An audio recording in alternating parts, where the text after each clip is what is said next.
Hi, I'm Dr. Laura Froyen. I have my PhD in Human Development and Family Studies with a specialization in couple and family therapy. I am a peaceful parenting and respectful relationship coach and a self-compassion advocate. I give parents the tools that they need and support in setting boundaries for themselves so that they can approach parenting and their relationships with a full cup. I empower parents to let go of expectations and perfectionism, to stop being weighed down by comparison, and find freedom and joy so they can act with confidence and follow their hearts without second guessing themselves and unabashedly enjoy their lives with their families and their partners. I teach parents to tap into vulnerability and experience self-exploration so that they can set healthy boundaries for themselves and show up in their lives and their relationships with open-hearted authenticity and balance. So one thing is that I believe at my core that we are doing the best that we can. We're doing the best we can as parents, we're doing the best we can as partners, and we're doing the best that we can as our children are doing the best that they can too. And when I take this perspective, it really helps me approach the people in my lives and the relationships in my lives with as much compassion as I can. So that's where I want to start today. We are all doing something that's really hard, right? We're parenting, we're trying to manage these relationships, and it is hard. We're in a hard phase of our lives right now. And so having a little bit of self-compassion is really important. We might be learning something new today that you didn't know before, and it's really important to remember this is a saying that my mom has that is kind of a little bit famous in our family, but it's you only know what you know. And so I want you to really take that to heart and be gentle with yourself. If you learned something new today, please don't spend a single second beating yourself up over it and what you didn't know in the past, because you couldn't possibly know that ahead of time. So now that you know it, you can choose to do something different. But please approach yourself with gentleness and compassion today, okay? That's where we're going to start today. Okay, so today we're going to be talking about the couple friendship and how important it is to nurture that friendship. So I'm standing on the shoulders of giants today, and I want to make sure that I highlight the researchers and the theorists who are informing the work that I'm presenting today. So Dr. John Gottman has been a huge influence in my work with couples, and his institute, the Gottman Institute, is something that you can follow on Facebook, and you'll get lots of great tips from them. So we are going to be taking a Gottman approach today as we talk about couple friendships. First, tell me if this resonates with you a little bit, and I'd love to see some interaction and some engagement with you. So if you're here, you're listening, make sure you are answering my questions and dropping comments in or asking questions if you have them, okay? So let me tell you if this resonates, or tell me if this resonates with you at all. So at the end of the day, when the kids are in bed, finally, they're tucked in, you're exhausted, and you feel like you have nothing left for your partner. Does that seem like something that is true for you? Or what about this? Sometimes it feels like you're living with a roommate and not with a romantic partner at all. Have we felt that before? Okay, let me know if you have. Send me some likes. Or what about this one? It's hard to remember the last time you felt a spark when your partner touched you. Or maybe it's even hard to remember the last time they touched you when they didn't want something from you. So if that's you, if that's happened for you, if that's where you are, don't worry, you're not alone. So research tells us that the first 3 years of parenting is when our marital satisfaction or our satisfaction in our couple relationship dips the lowest. And so I want you to know that you're not alone. This is hard, what we're doing, but it doesn't have to be this way. We don't have to be stuck in this place of low satisfaction. And one of the ways out of it is to keep maintaining and nurturing our couple relationship, our friendship. That's at the very core of our relationship with our partner. So the early years of parenting can be incredibly hard on a couple's relationship. And today I want to share with you some of the research and the secrets that couples who do well, who are happily married for a long time, that the secrets that they tend to use to keep their relationship strong. So in one study, a researcher asked 50 couples who reported long-term satisfaction with their sex lives. tell that, they interviewed them and asked them what their secret was. And so what do you think the secret was? So I'm going to give you the chance to interact, and you don't have to make any comments. You're going to put in a 1 or a 2. So if you think the secret was that they were creative and adventurous in bed, I want you to put a 1 down in the box. Go ahead and enter it in. And if you think it was that they made sure that they stayed close friends, I want you to put a 2 down in the box. Okay, so enter in what you think. Okay, so the marital friendship. Gottman's research has shown that successful, happily partnered couples dedicate time and energy almost constantly into preserving their friendship. It really forms the foundation of the relationship, and it is something that couples who are doing well can fall back on during hard times. And we all know those early years of parenting are hard times, and that's why having this firm foundation of friendship is so important. So the couple friendship is really important, and we can almost, if we take an attachment perspective, which I do in a lot of things, we can view the couple friendship as our secure base within our relationship. So having a firm, solid feeling of security and support and deep, abiding love and friendship within our relationship can be the foundation for which we can kind of weather any storm. So we need our relationship to be a port in the storm of the life that's going on around us. So the couple friendship, maintaining it, nurturing it, treating it as sacred and precious can be a key part to feeling happy, satisfied, and secure in our lives as a whole, and with our partner especially. So would anybody here identify their partner as their best friend? Say yes or no. Just type it in, and no judgment either way. I know for me personally, my husband is my best friend. He's the person that I'm closest to, that I feel most comfortable with, who I feel knows me best, and who is going to be with me all the time. I have other really deep friendships too, and so it's important. And the thing that we are so good at knowing about, especially as women, which is how I identify, we're good at nurturing our friendships with other women. We learn early on through social training how important that is. And then at the same time, when we value and deeply value and see our partner as a best friend, we don't always necessarily dedicate the same amount of time to nurturing that as we do. We almost rely on it being there without us having to do the maintenance on it. And so if we really, we need to think about our relationship as something that needs ongoing love and tender care. And while we would maybe do that with our best friends that are outside of our relationship, we need to do it within our relationship too. And I also want to be clear that I'm not saying that best friendships outside of the couple relationship aren't important. They absolutely are. I'm all about balance here, and you guys all know this, right? But the couple friendship is unique. It's a unique thing, and it does need to be nurtured and cared for and conceptualized in a way, in the same way that we would a deep friendship. It needs to be this unshakable kind of friendship, the kind that can take you through life's up and downs, and they will still be there with you. And in fact, the kind of friend who will travel those ups and downs with you. So the question is, how do we get there, right? Especially when we're busy and we don't seem to have any time. So the things I'm going to talk to you about today don't take any time at all. They take a few seconds. They take a few minutes, and I'm going to give you some shortcuts so that our tired, stressed out brains can kind of get them in almost automatically, okay? And you don't have to wait till the kids are in bed to do these things. In fact, it's really healthy and wonderful for your children to see you doing these things that we're talking about. They can have an active role in this process too. It's really wonderful for their sense of security and the stability of your relationship. It's good for them. It helps them free up any worry about your relationship so that they can concentrate on the developmental tasks that are important for their stage that they're in.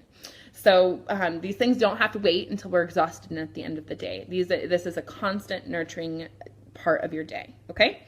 So first, we need to be constantly engaged in the getting to know you process. Let me ask you, are you the same person you are right now that you were 5 years ago, or that you were when you had your first child? Let me know in the comments. Are you the same person, or are you a completely different person with maybe some of the old parts of you still mixed in? I know for me personally, becoming a parent was a huge shift in who I was and how I viewed the world and in my priorities.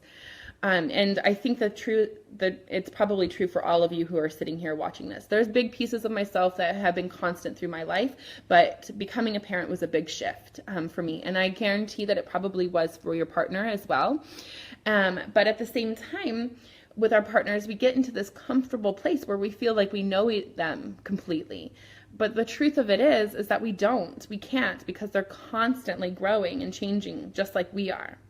Right, Anne, who is my sister, in case you guys didn't know, hi Anne, who says some of both. Yes, I think that there is so much room for both, the concept of both and. So I am both a new person and the same person at the same time. I can be both at the same time. So we can see that we absolutely are not the same people we were, and we are changing over time. And that is something that is so beautiful about being human. We can change. We want to. It's part of who we are as humans. We're constantly changing. And because we're constantly changing, we have to be constantly engaged in that getting to know each other process as a couple. So I want you to think back to the start of your relationship for just a moment. When you couldn't wait to learn more about the person that you were with, each date was an opportunity to dive deeper into who they are and what made them who they are, and you were so excited. And what's more, that they were getting to know you. You got to feel seen and heard and valued in a way that maybe you had never experienced before, right? Do you remember this? And so it feels wonderful at first to be seen and heard and explore yourselves and explore each other in this way. And we love it. That's one of the reasons why the start of a new relationship is so exciting for us. But somewhere along the way, that starts to fizzle out a little bit. And we lose our curiosity and sense of wonder and settle into a place of that really comfortable place where we feel, I know everything there is to know about this person. And it feels really lovely at first to feel secure and safe that you know so much about a person and they know so much about you. That can feel really great. But the reality is that we can never fully know anybody because we are constantly changing and growing. So one of the best ways to maintain a deep friendship with your partner is to begin to see them with beginner's eyes, to rekindle that curiosity that you had for them, that kind of hunger, that need to know everything about them. And to rekindle that in them too, so you can have that process going both ways. Yeah.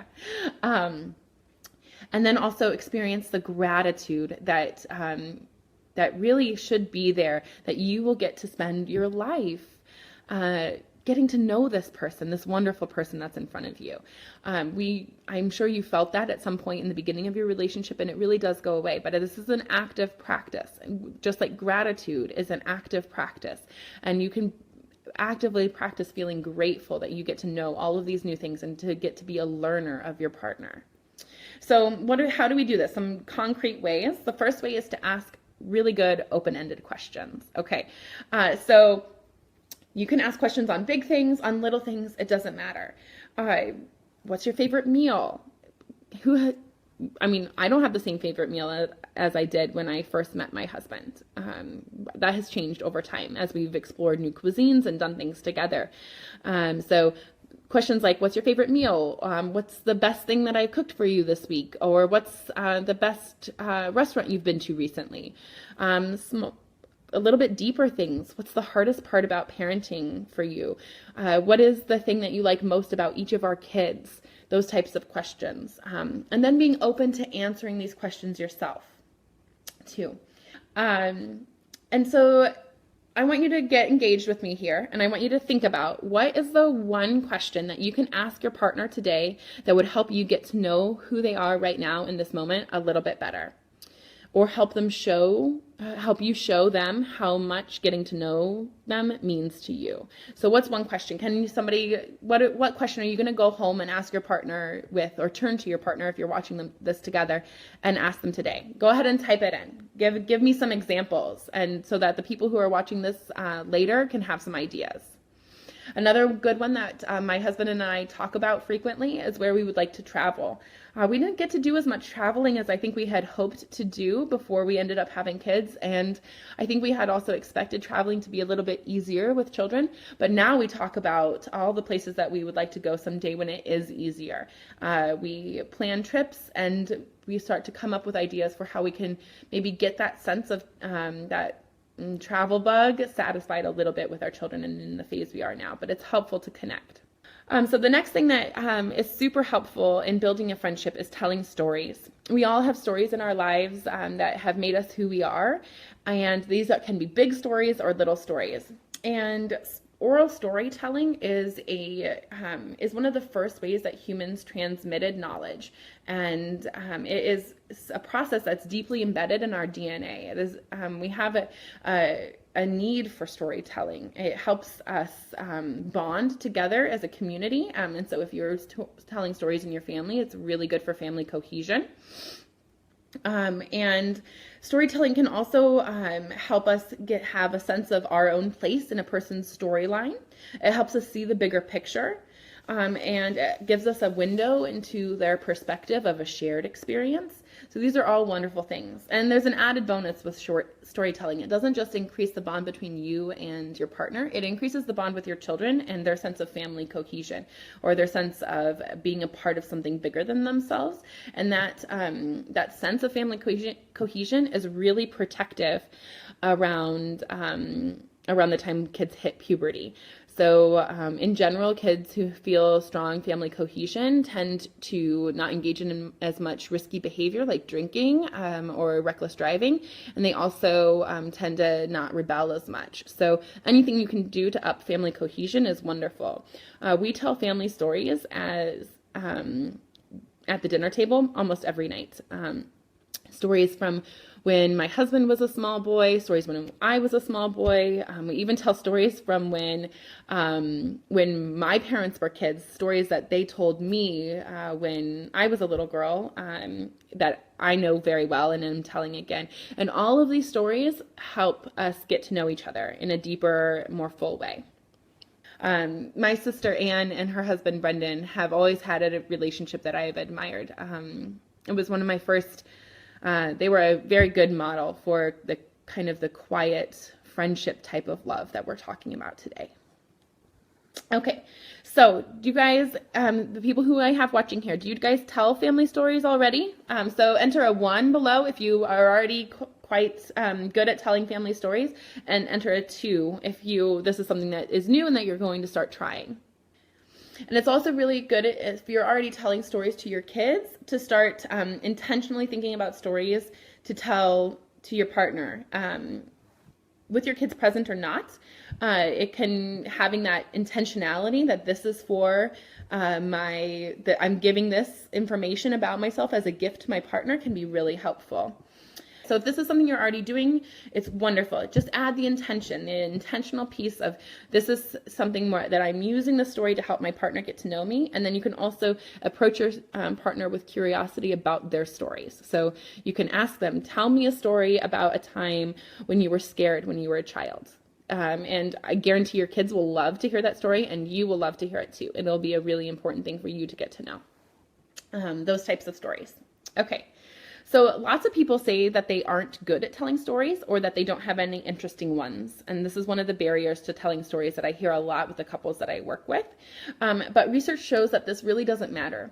Storytelling is a skill that you can get better at, and it just needs practice. So if you are feeling like you're not a very good storyteller, I guarantee your kids and your partner don't care. They just want to hear the story. And you'll get better with the narrative structure as you get more practice.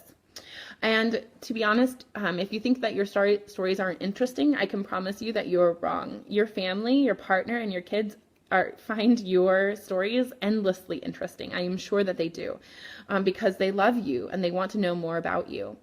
And if you and your partner are feeling like you're in a place where getting to know each other doesn't feel interesting or doesn't feel like you would like to get to know who your partner is anymore, that's the time where you can start thinking about maybe working with a couples coach like me, or working with a couples therapist would be a good idea, because that desire to know each other is a deep, important part of your relationship. And if you're telling a story that everybody knows well, and then all of a sudden you change one aspect, it is a lot of fun to see if people can catch that. And oftentimes they do and think it's really funny. I agree. Yeah, we love telling stories in our family. So, okay. And so then the next thing I want to offer you guys is that you can do to nurture your couple relationship is to bring in the 3 A's.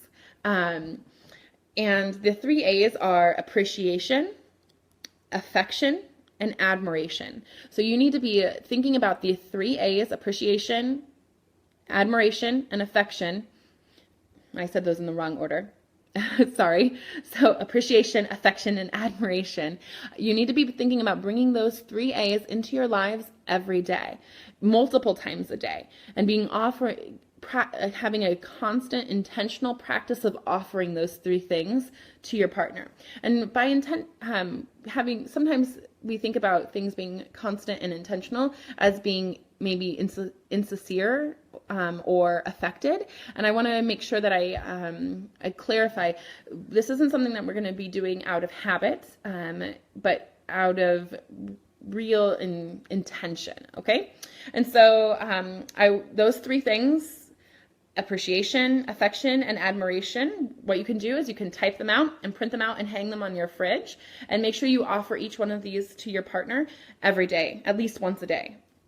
And just notice what happens when you start doing this. Notice what happens in your relationship when you start offering those things on a regular basis.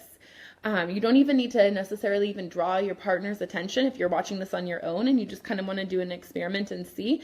Just kind of see what happens to your interactions when you're intentionally offering these 3 things: appreciation, affection, and admiration. So let's talk about what each of them are. So appreciation are showing how grateful you are to have them in your life, and this can be big and small things. So it's simple thank you for getting me a glass of water when I said I was thirsty, to the bigger demonstrations of appreciation that you can do. And then affection can be physical, it can be verbal. There's lots of different ways to show affection, and showing affection is really important for our kids too. It's great for our kids to see us showing affection and being loving towards each other. And then admiration, so really highlighting all of the qualities that you admire about your partner, and finding a time to bring those to light and hold them up to the light so that your partner can see how much you admire them. So one of the things you can do with this is to make a list of all of these things. So take a notebook. On one page, write appreciation. On the next page, write affection. On the next page, write admiration. And write down all of the ways that you appreciate your partner. And then on the next page, write all the ways that you think that they would like affection to be shown to them. And then on the next page, write down all of the ways that you, all the things that you admire about your partner. And have this list kind of ready in the back of your mind. This exercise helps keep them present and top of mind. And so that when you have the opportunity throughout your day, you can sprinkle this in. And it really changes the tone of a relationship. It helps build and deepen that friendship. So what is one thing you can do today to let your partner know that you appreciate them? So for me, I really, really appreciate the fact that my husband picks up the kids. He does pick up from school and daycare. It lets me have time in my day to get my walk in, or to get some yoga in. And so I'm going to highlight that today when he gets home. I'm going to thank him for picking up the kids and making sure that they are taken care of, so that I can have a few moments at the end of my day with the house empty, and I can get some of those things that help me take care of me. So I'm gonna do that. You can also think about what is one way you can show affection today. So one of the ways that my partner appreciates,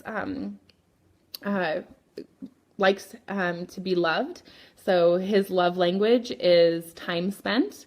The 5 love languages, figuring out which love language your partner is a really good way to make sure that you're showing affection in ways that they receive it. And so for my partner, time spent is really important to him. So I'm going to find a time to sit down and spend time with him watching a sports event. I don't even know what's on right now, but sit down and watch some sports with him today, because I know that he really appreciates that. What about you guys? How does your partner receive affection? For me, I personally like to have physical touch as affection. I like to be hugged or have my back patted, especially when there's not a sexual motive to it. I like to have physical affection and being physically intimate when there's no pressure for sex. That is something that really fills my cup. Let's see. She is going to tell her husband that she appreciates him doing the dishes so that they were done when I get home. Oh my gosh, isn't it so wonderful to come home to an empty sink? It really is. I can absolutely understand why you would want to let him know. And maybe if we show our appreciation a lot, in an abundant ways, that will happen more often, and that would be wonderful too, right? Let's see. My husband likes physical touch as well, lots of hugs and cuddles, but it's so hard to do when we can't get our toddler out of the bed. Yes, that is hard. So he wants one-on-one cuddles and hugs together. Huggles, that's kind of a cute word. So he wants one-on-one hugs and cuddles with you, one-on-one time. So maybe something the two of you can do is sit down and troubleshoot how you're going to get that. And him knowing that you like it and that you value it and you want to troubleshoot with him to find out how he can get that need met will probably help him to feel really, really important too. In Gottman's book, The 7 Principles for Making Marriage Work, which is a book I highly recommend. It's lovely. I would also recommend his other book that I have here. But it says, and baby makes 3. How do I make it not be backwards? There. And baby makes 3. And baby makes 3 is a really great book for those who are in the early years of navigating the transition to parenthood. And it's all research-based, which I love. Okay, but in Gottman's book, The 7 Principles for Making Marriage Work, he notes that couples with deep, lasting friendship have, and I'm going to quote him, so I'm going to read from this, they have mutual respect and enjoyment of each other's company. They tend to know each other intimately. They are well-versed in each other's likes, dislikes, personality quirks, hopes, and dreams. They have an abiding regard for each other and express fondness, not just in big ways, but in little ways, day in and day out. Okay, so that's what we're striving for. That's what builds the foundation of your relationship, the friendship. So I was so happy to have you all here with me, and thanks for sticking through to the end. Bye.